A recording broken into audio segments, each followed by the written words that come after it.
Elem test topusunda belə bir maraqlı sualımız var, buna baxaq. Əli məncə oxumur sanki. Verilən cümlədən vergülləri silsək, yəni vergüllər bunlardır. Bunları silsək, nə dəyişər, nə dəyişməz. Deməli, buradakı vergülləri siləndə məncə, mən əvəzli olur. Ca burada qoşma yəni mən qədər. Əlim mən qədər oxumur sanki. Bu mənanı verəcəkdir. Yəni, burada mən əvəzlik, C isə qoşma olur. Fərqli nüsxələrin sayı, bəli, fərqli nüsxələrin sayı dəyişər.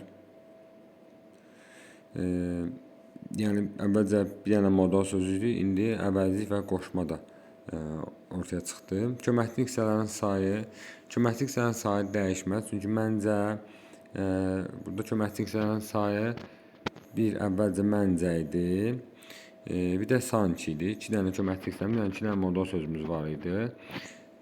İndi də bu formaya düşəndə C qoşma olur, bir də sanki bağlayıcı olur, yenə 2 dənə köməkçi nüsxələri olur, köməkçi nüsxələri.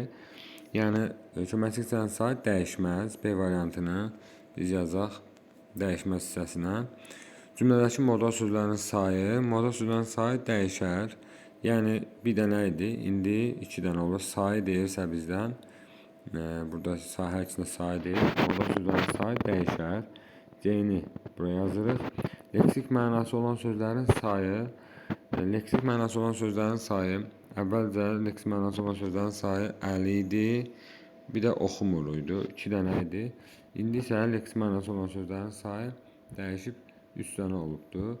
Yəni, bir mən əvəzlik, əli, bir də oxumur 3 olubdur. D variantda gedir dəyişən hissəsinə. Deməli, 1-ə A, C, D, 2-yə isə B olur.